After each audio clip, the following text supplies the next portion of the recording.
मैं कांग्रेस का समर्थन नहीं करती, लेकिन इसे एक ईमानदार नागरिक होने के नाते सुनिएगा। मोदी जी, 60 साल मत चिल्लाया करो। देश और जनता को उल्लू मत समझो। आप उस देश के प्रधानमंत्री हो जो देश 300 साल तक गुलाम रहा था, जिस देश को अंग्रेजों ने लूट खसोट कर इस देश की बागडोर को कांग्रेस को सौंपी थी। 1947 में देश में सुई तक नहीं बनती थी। सारा देश राजा रजवाड़ों के झगड़ों में बटा हुआ था। देश में मात्र 50 गांव में बिजली थी। पूरे राजस्थान मात्र में 20 राजाओं के पास फोन था। किसी गांव में नल नहीं थे। पूरे देश में मात्र 10 बांध थे। सीमाओं पे मात्र कुछ सैनिक थे। 4 विमान थे, 20 टैंक थे। देश की सीमाएं चारों तरफ से खुली थी।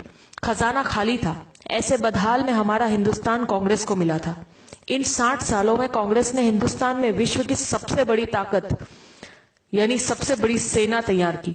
हजारों विमान, हजारों टैंक, लाखों फैक्ट्रियां, लाखों गांव में बिजली, हजारों बांधों का कंस्ट्रक्शन, लाखों किलोमीटर सड़कों का निर्माण, परमाणु बम, हर हाथ में फोन, हर घर में मोटरसाइकिल वाला मजबूत देश इन 60 सालों में तैयार करके दिया है कांग्रेस ने।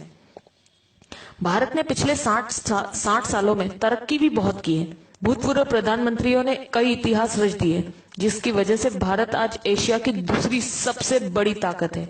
भारत दुनिया का सर्वश्रेष्ठ संविधान बन चुका है। भारत एशियाई खेलों में मेजबानी कर चुका है। भारत ने भागड़ा और रिहंद जैसे बांध भी बन चुके हैं। देश भामा न्यूक्लियर रिसर्च सेंटर का उद्घाटन कर चुका है। देश में तारापुर परमाणु बिजली घर शुरू हो चुका है। देश में कई दर्जन एम्स, आईआईटी, आईआईएमएस और सैकड़ों विश्वविद्यालय खुल चुके हैं। नेहरू ने नवरत्न कंपनियां स्थापित कर दी गई है। कई सालों पहले भारतीय सेना ने पाकिस्तानी सैनिकों को लाहौर के अंदर तक घुसकर मारा था और लाहौर पर कब्जा कर लिया था।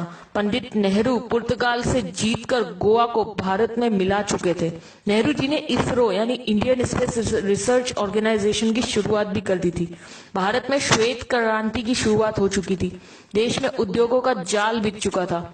इंदिरा जी पाकिस्तान के 2 टुकड़े कर चुकी थी। पाकिस्तान 1 लाख सैनिकों और कमांडरों के साथ भारत को सरेंडर कर चुका था। तब भारत में बैंकों की राष्ट्रीयकरण हो चुका था। इंदिरा जी ने सिक्किम को देश में जोड़ लिया था। देश अनाज के बारे में आत्मनिर्भर हो चुका था। भारत हवाई जहाज और हेलीकॉप्टर तक बनाने लगा था। राजीव गांधी ने देश के घर घर में टीवी पहुंचा दिया था। देश में सुपर कंप्यूटर, टेलीविजन और सूचना क्रांति यानी इंफॉर्मेशन टेक्नोलॉजी पूरे भारत में स्थापित हो चुकी थी। जब मोदी प्रधानमंत्री जी की शपथ ले रहे थे, तब तक भारत सर्वाधिक विदेश मुद्रा के कोष वाले प्रथम 10 राष्ट्रों में शामिल हो चुका था। इनके अलावा Chandrayaan, Mangal mission, GSLV, metro, monorail, अंतरराष्ट्रीय हवाई अड्डे, न्यूक्लियर पनडुब्बी, ढेरों मिसाइल, पृथ्वी, अग्नि, नाग, दर्जनों परमाणु संयंत्र, चेतक हेलीकॉप्टर, मिग, तेजस ड्रोन, अर्जुन टैंक, धनुष तोप, मिसाइल युक्त विमान, आईएनएस विक्रांत, विमान वाहक, ये सब उपलब्धियां देश ने मोदी के प्रधानमंत्री बनने से पहले हासिल कर ली थी। हर जागरूक नागरिक की तरह इस मैसेज को ज्यादा से ज्यादा ग्रुपों तक पहुंचाइए, ताकि मोदी जी और उनके जुमले गलत साबित हो सके।